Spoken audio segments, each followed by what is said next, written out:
Okay, so right, so the function value at the point, that gives me my point, it gives me my thing, coordinates. All I got to do is figure out what goes in to the direction of the normal line, which is exactly normal to the plane. So it's the same numbers that goes in front in these slots down in the tangent plane equation.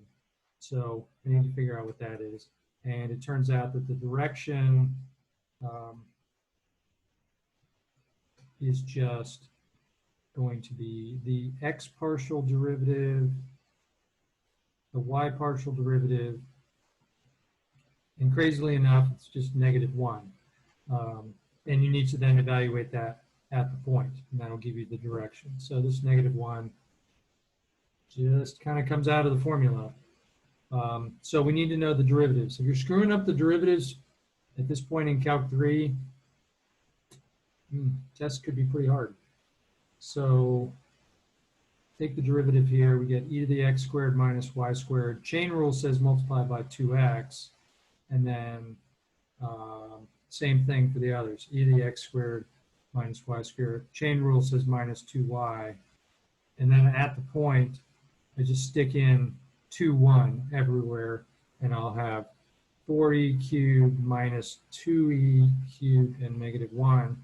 And then those numbers go down in your 4e cubed minus 2e cubed minus 1 and 4e cubed minus 2e cubed minus 1 goes into those pieces. So there. Yeah. And that's it. And just leave it like that. You don't have to worry about multiplying anything out. 2 was, let's see. So you're told that z is x squared minus 3xy plus y cubed. You wanted to find the local extreme points, max, min, and saddle. So you needed to find, there's no boundary on this one. There could be on the test, but on the final, but I don't know. So we need to find the derivatives of each of these. So zx is 3x squared and minus 3y, and that's it. Y cubed drops out. Zy is minus 3x plus 3y squared. So x squared drops out. If you're still having problems with that, then please review it.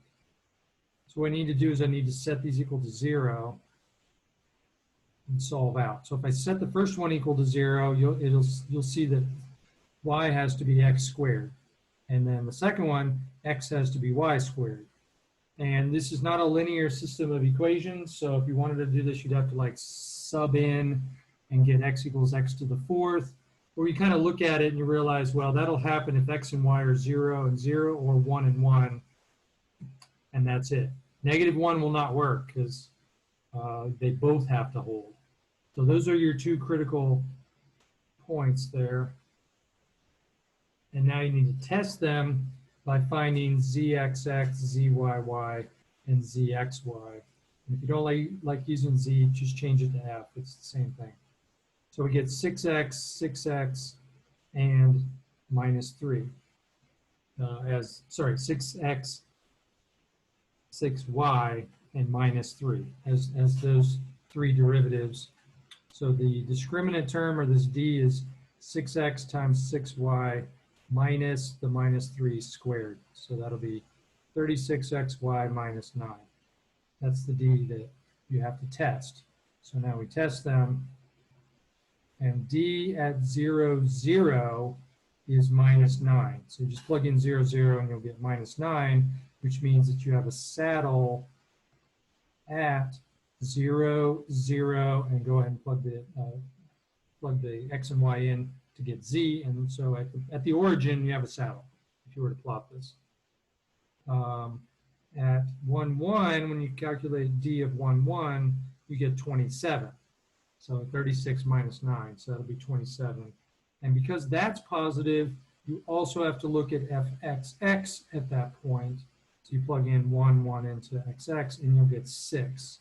So they're both positive, which means that you have a minimum at 1, 1, and then you just plug the value back in there, 1 minus 3 plus 1, negative 1. And again, this is a local min. Right, it's definitely not the absolute min. So those are the 2 points you got on that. 3, really you got to draw the picture and be careful on this. 3, you had the integral from 0 to 2 and x squared, 1/2 x squared to 0 dy dx. I don't remember what was inside. It doesn't matter because you don't change that. You were just changing the bounds. So what that means is that x is going to be between 0 and 2, and the curves here, oh, sorry, this is not 0, this is 2. So y is going to be below y equals 2, and it's going to be above 1/2 x squared, and it just so happens that they hit right there. So it's above that parabola and below the line. So now you're talking about that region right there. So if you change this to x's and between curves and y between numbers, then y is going to be between 0 and 2. That's usually pretty easy to see. Now what is x between? Well, x is bigger, which means it is to the right of the y-axis. So that's going to be bigger than 0. And it's going to be to the left of your parabola. So you take that y equals 1/2 x squared and properly solve for x. So 2y equals x squared. So x is either plus or minus. It's technically plus or minus, but we are on the right side. So we take the plus square root on that, and so that's going to be less than the square root of 2y. So this transforms into curves on the inside, 0 and 2y dx, numbers on the outside, 0 and 2 dy. You may not have numbers on the outside integral. It doesn't mean anything. This is supposed to work out to be a number. It's a definite integral, so we can't have things other than numbers on the outside. It just doesn't make any sense. So that's part A. Part B is the integral -3 to 0, 0 to the square root of 9 minus x squared, dy dx. If you draw that picture properly, it's a circle, except you don't have the whole circle because you take the positive square root, which means it's the top half, but x is only going from -3 to 0, so you don't even have all of the top half. You just have that part right there, the part in the second quadrant. So if you transform this over for the numbers, it's pretty easy to see that y is between 0 and 3. So the outer integral will be 0 to 3. The inner integral will be curves. So you can see that the left curve is the circle, the right curve is the y-axis. So at least I know that x is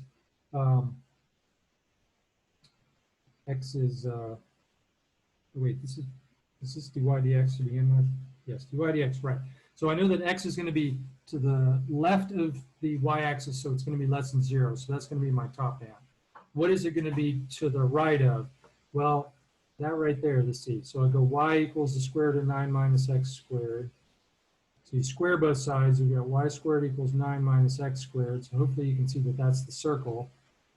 You move the x squared over, bring the y over, and then take a square root, except now I'm going to want the negative square root because I'm at negative values for x. So I'm on this side. If I was on the other side, I'd take the positive square root. So that means it's -9 minus y squared as my lower bound, -9 minus y squared on that. Okay, and then that's B. Part C is we have the integral from 0 to 1, -1 minus y, 1 minus y, dx, dy. And we want to transform this yx. So we need to know what everything here looks like. X equals 1 minus y square root. You square both sides, you get x equals 1 minus y. And then you solve for y, you'll get 1 minus x squared. Okay, that's the parabola.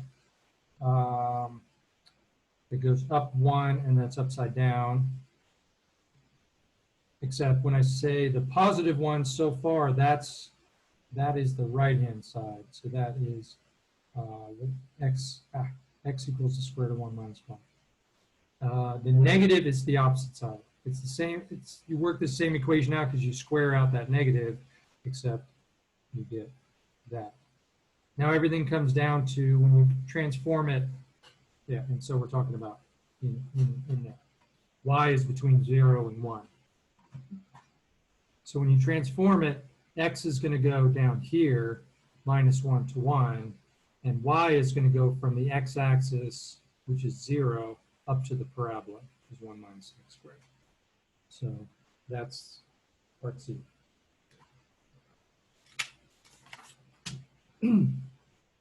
What's the next one? So, sir, could you generally speak about what the steps are for this kind of problem? The steps are you draw the inside two curves, figure out what range of values for the other parameter you're talking about between those two curves, and then then you can shade in the object. To get the other side, you just turn it to the other way. If it was dx and then dy, you then turn it so it's dy dx.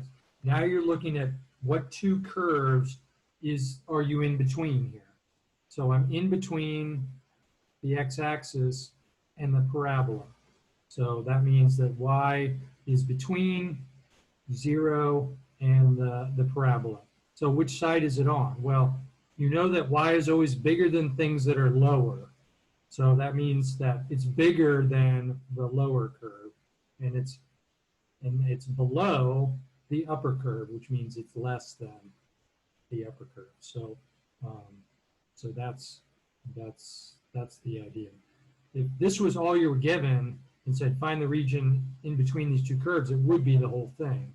If I wanted to get just part of it, then you have to then restrict the x's. In this case, you weren't restricting the x's at all because you didn't restrict the y's in between, and so that's why x is from -1 to 1.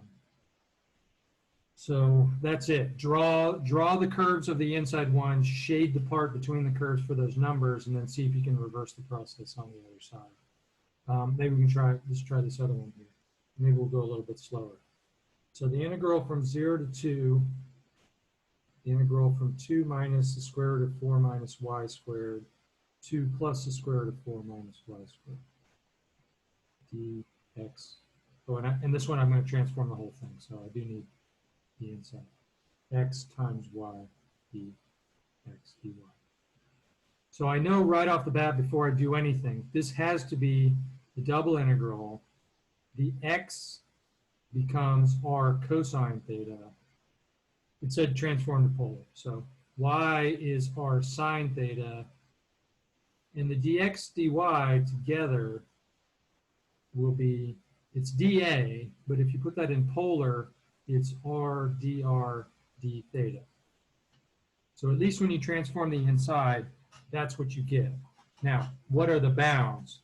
Well, these inside bounds are going to be curves that look like r it's going to be like curves which are functions of theta. So it'll look like r1, good Lord, r1 of theta to r2 of theta. So you got to be pretty good at some of these polar graphs. The outside one is just going to be like theta 1 to theta 2. It's going to be numbers. So just the same thing. Numbers go on the outside one, curves go on the inside one. So what you need to do is you need to transform these things, get the picture, then figure out what those curves are and what the angles are for the picture. So we'll just pick one here. X equals 2 minus the square root of 4 minus y squared. And so you can solve this out by doing x minus 2 equals negative the square root of 4 minus y squared. Square both sides, x squared minus 2 squared equals 4 minus y squared. And then x minus 2 squared plus y squared equals 4. So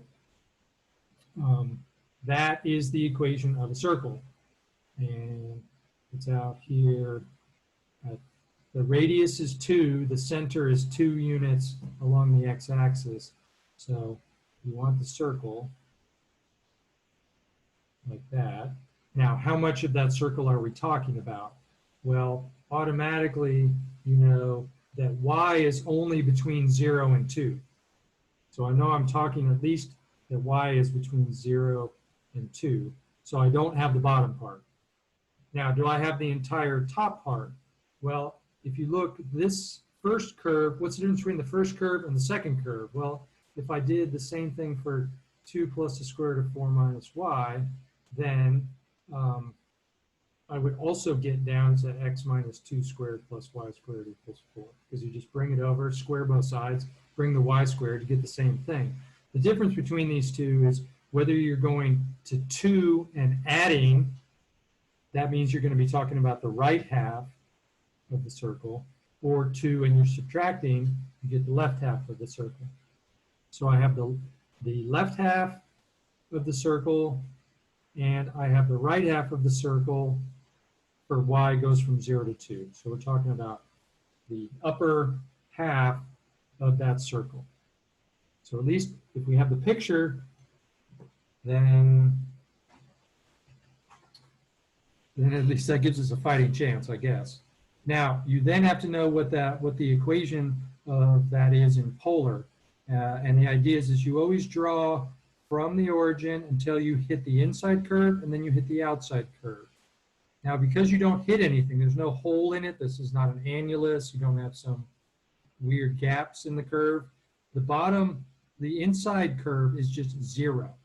So your integral will have 0 for the dr part on the inside. If you were to multiply this out, this is r cubed cosine sine. The outside curve will actually be this circle. So we need to know what the equation of that circle is. And this one is in the book. It's in the notes. We did do it. If you don't remember what that is, then you have to transform your equation into polar. So you take your circle, you multiply this out. X squared plus 4x, or sorry, not, it's minus 4x. Minus 4x plus 4 plus y squared equals 4. And then you transform everything in, well, first of all, cancel the 4's. And then x squared and y squared is r squared. And then x is equal to r cosine theta. Now, if you solve for r, well, there's two ways to do it. One is to just factor out r here. And you realize that either r is 0, which is, it's clearly not r equals 0 is my equation because I get a circle. So the equation of that must be r equals 4 cosine theta. And that's the outside curve that I hit, and therefore that is the outside bound. Now, for what angles are we talking about here? When theta is 0, I'm at 4 units out, and therefore 0 is the beginning. And when am I back to the origin? Well, that's when the cosine is 0. And so I'm back to the origin at pi over 2. And so that bound becomes pi over 2. If you went to pi, that would actually wrap all the way back around to here, and I don't want the bottom half, so I just want the top half. And so the answer is that's how that gets transformed out. Like that. Let me just finish it off, and then we'll see what other kind of questions you guys have. 5 was very simply just draw the sine curve under the first arch from 0 to pi and set up the integrals for the center of mass. Now, in this case, the density was given to be x, which means that the further to the right you go, the larger the x you go, the more dense it gets. So it increases in density as you move across, which means the center is not in the center. Like it's not halfway is what that means. That would be true if it was a constant density, but because you're basically making it out of thicker metal or different kinds of metals gradually as you flow through it, some sort of alloy that is heavily weighted towards this side as opposed to on the left. So you can't just say that the center of mass is at pi over 2. But that didn't matter because all you need to do is just find the setup. The mass is just the integral of the density, so that's x, and then dA, and you got to figure out if you want to do that as dy dx or dx dy. And in this case, it's already really set up to just be dy dx, where y is going from 0 up to the sine curve, and for what values of x, that would be 0 to pi, and then that's it. That's the characterization of that region. So my and mx really are just the exact same thing. That's the nice part. Once you get the first one, it's 0 to pi, 0 to sine, 0 to pi, 0 to sine, and then dy dx, and then dy dx. And then what gets multiplied on the inside of this one is the density times x. So it really is like x times another x. The first one comes from the density function. The second one comes from the formula for the my-axis moment. And then down here, it's density times y. So just x for the density, and y is built into the formula. And so that's it. You didn't have to write it down, but if it was on the final, then this is my over m and mx over m. So you take the moment around the y-axis, moment around the x-axis, divide them both by m, and you'll get that workout. The only time you can write density in front is if it is a constant. If it isn't a constant, it goes on the inside. It really should just always go on the inside and then factor it out later.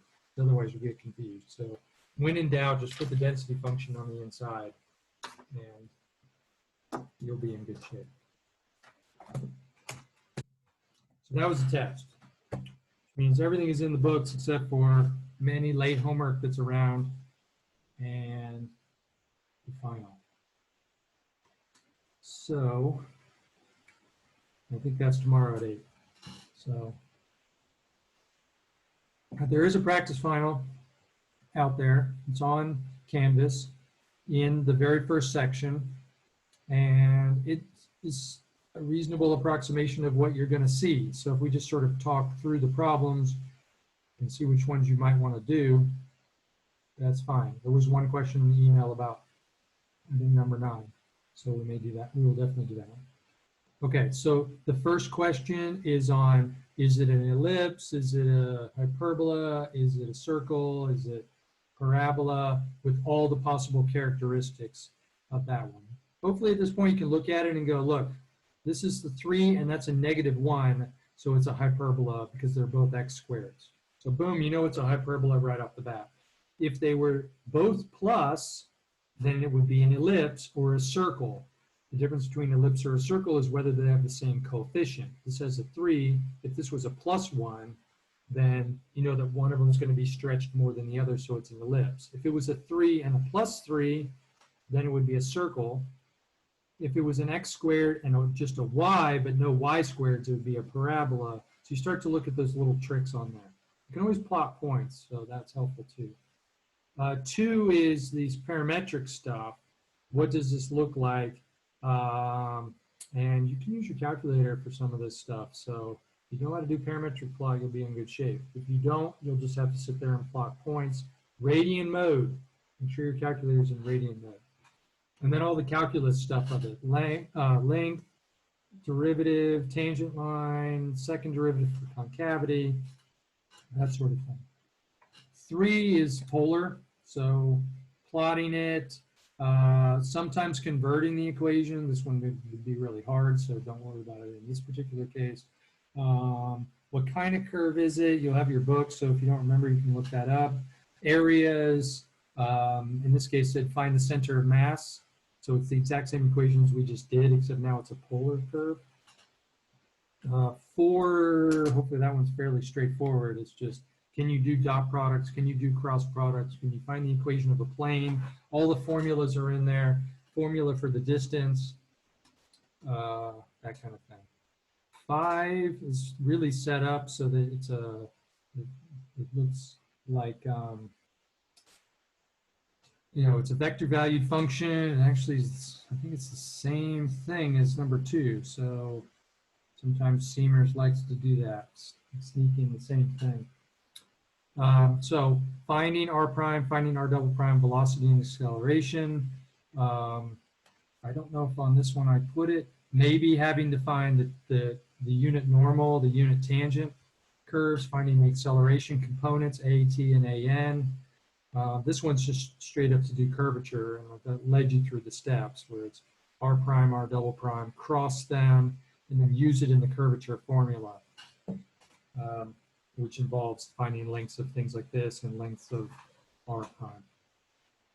6 is very similar to the one we just had on the test, finding the gradient, finding directional derivatives, tangent planes, normal lines, boom.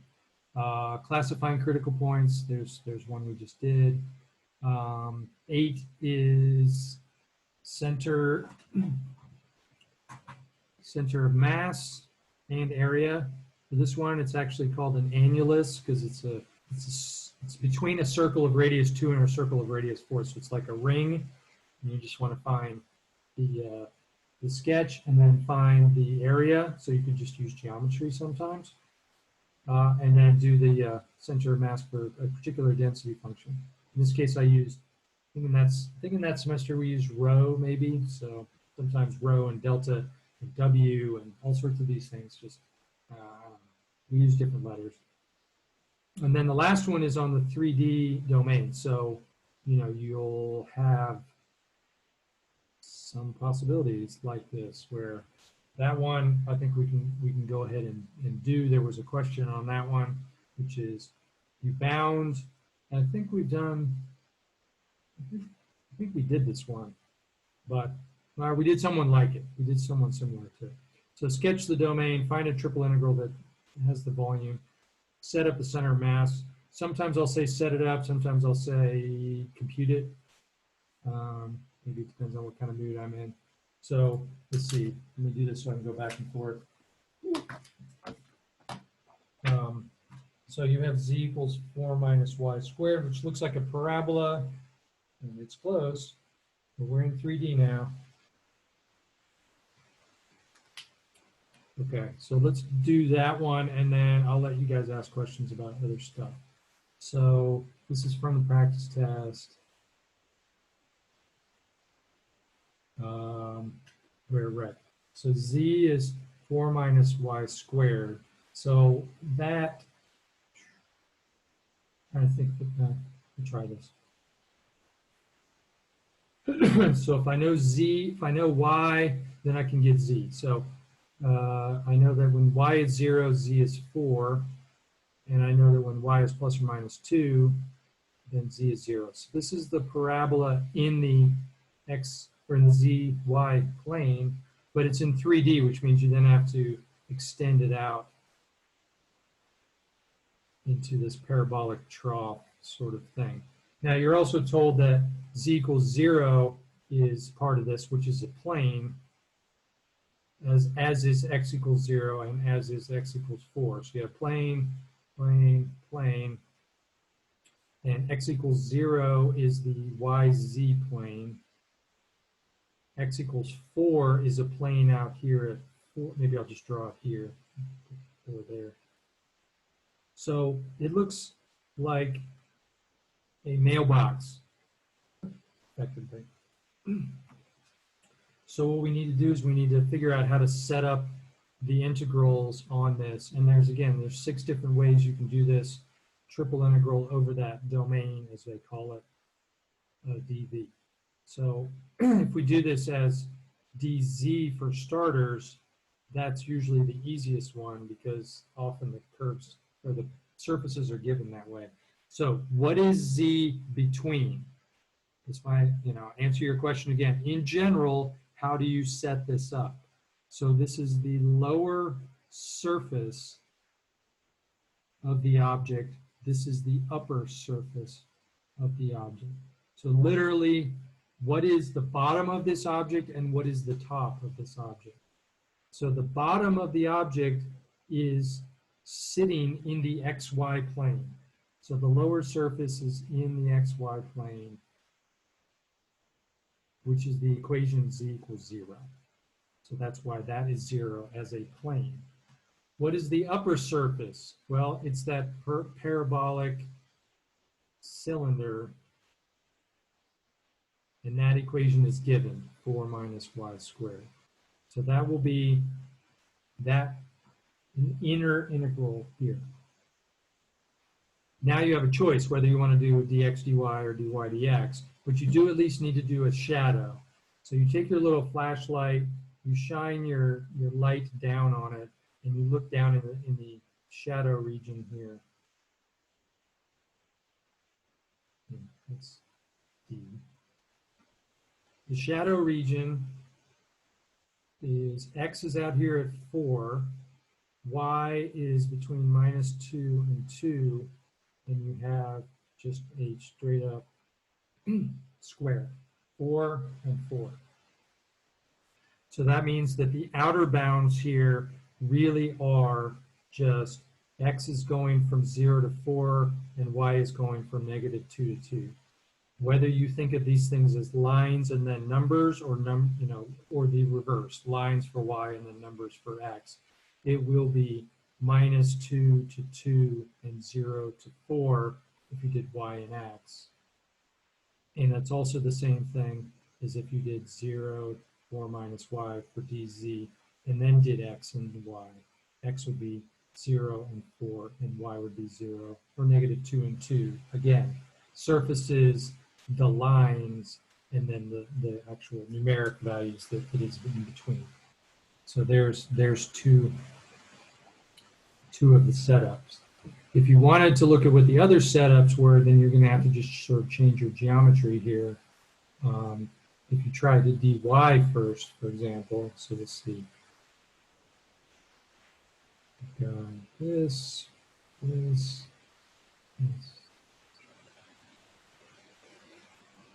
And so here's why. You're moving this direction. So you want to know like the left surface, and you want to know the right surface. So it's kind of like one half of your mailbox and the other half of your mailbox. As opposed to Z, which was this like from the bottom to the entire top. This is from part of the curve to the other part of the curve. So how do you get that? Well, they both live, shall I use live? Both are part of this equation, z equals 4 minus y squared. They're just hidden in there because this is squared. So when you solve for this in terms of y, you'll get, it looks like a square root. And it is a square root, except one of the square roots is the negative square root, and the other one is the positive square root, whether you're talking about for y values that are positive or y values that are negative. So if they're negative, that's the left surface. If they're positive, that's the right surface. And therefore, my integral for dy will be between negative the square root of 4 minus z and positive the square root of 4 minus z. And I'm going to write both the same thing for the interior. And then I'm going to change up the outside ones as to either x and z or z and x. But now the shadow is, I mean, you can either think of it as a shadow, or it's sometimes called the projection of the object, or you can just squash it. So if you were to take both your hands on both sides, the left and the right surface, and squash it down, then the shadow region here in x and z, well, x is out here till 4, z is out here to 4, it's going to get squashed down to the middle of your object, which is just another square, except it's running 0 to 4 for x and 0 to 4 for y. So you're squashing it down into that middle, and that's what that region is there. So once again, we just have lines and numbers, or lines and numbers for the other variable. But in either case, it's 0 to 4 and 0 to 4, whether they're lines or numbers. It's nice for a rectangle, or in this case, a square. So those look the same, but note that x and y, or sorry, x and z are switched between the two. So if you ended up having to actually integrate something in there, you'd have to use different You have to be careful on those, which integrals you're actually doing. Just to complete it for dx, again, let's see. In the mailbox. So we're first going to look as far as the x perspective goes. We want to find the back of the mailbox, and we want to find the front of the mailbox. So the back of the mailbox here is this, it's the back of the mailbox. The front is where you lift it open and put the mail in. Unless you have one of those fancy ones where you can have like handles on both sides. You put it in and open it up, pull it back out the outside. But the back of this is in the YZ plane, which is x equal to 0. The front is in the plane x equals 4. So that means when you write this down, it looks strange because you're like, numbers, what are those? These are surfaces, they are planes. X equals 0 is the YZ plane. X equals 4 is the entire plane that's 4 units out. And so it looks like numbers, but you got to interpret it as surfaces are inside. Now we're going to want to set up our other two here, which means we need to do our shadow region. And I didn't leave a huge amount of room here, but we can squeeze it in. The shadow region is now project everything down and squash the mailbox front to back.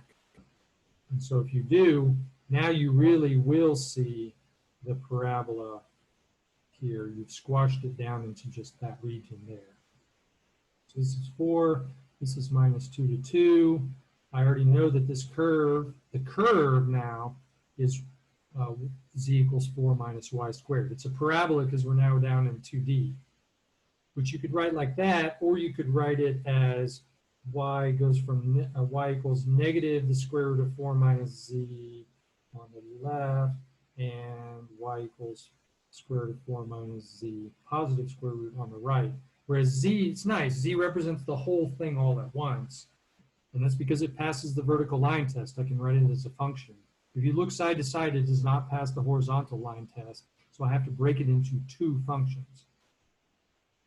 So let's see, y, I got that already. It's going from the negative square root to the positive square root. For what z values? Well, you can see from the picture 0 to 4. For the second one, z is going to go between the curves. It's above the y-axis, which is 0. It's below the parabola. And for what values of y? Minus 2 and 2.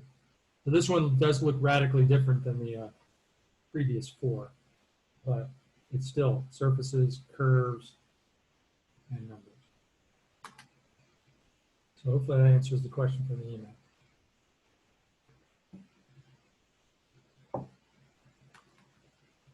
Okay. Boom.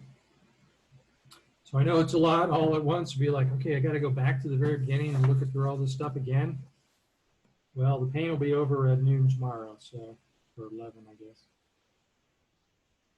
So what other questions do you have about any of the other parts of the practice test or homework or the last test? Sir, what time is the test tomorrow? So at 8 o'clock. I'll probably give you like until noon with, just make sure you put in a 3-hour window in there. And some people may have some last minute questions tomorrow morning. So I'll send out a reminder email just to tell everyone. If you show up at 7:30, go take a 25-minute nap and come back or something. I may be on at 7:30. We'll see. I'm not sure. It depends on if you just email me questions tonight. Plus, there have been people that are having problems with Canvas and uploading stuff, and I don't want that to be a stressor, okay? Just, we'll get the test to you, and, you'll have time to take it, and that part will be all well. Worst case, you email it to me.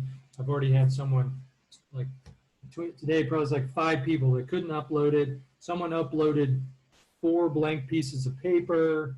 I've had people upload files that weren't like openable because they were some Mac weird files. Not this semester, but this electronic stuff is annoying. So maybe you guys can post your answer on TikTok or something. Get creative with it. Which apparently is being banned in like a bunch of countries around the world. But I digress. I got a question about the final time, sir. Yeah. According to the VMI schedule, it's at 1 to 4 for 7:30 classes. Are we doing it during the reading time from 8 to 11? Really? Yeah. Yeah, I have that pulled up too. What I said may just be completely wrong. Oh yeah, look at that. It's at 1 o'clock.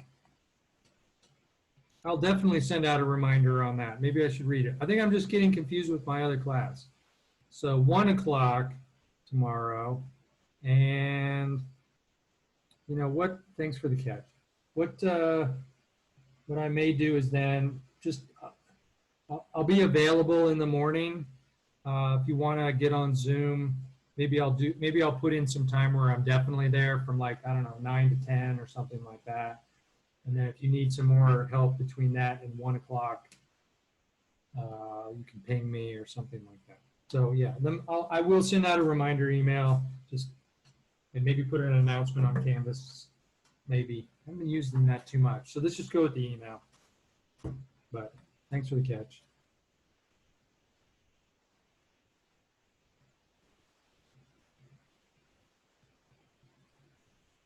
So if you want, I mean, maybe a good idea would be just to go and work on the practice test yourself today, and then I will have time, definitely sometime between 9 and noon now that I'm ready to be here anyway, and then back at 1. So if you have questions, hang around.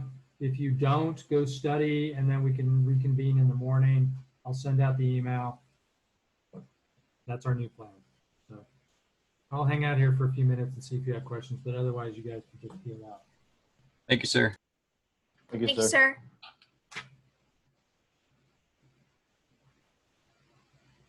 Thank you, sir. See you tomorrow. See ya.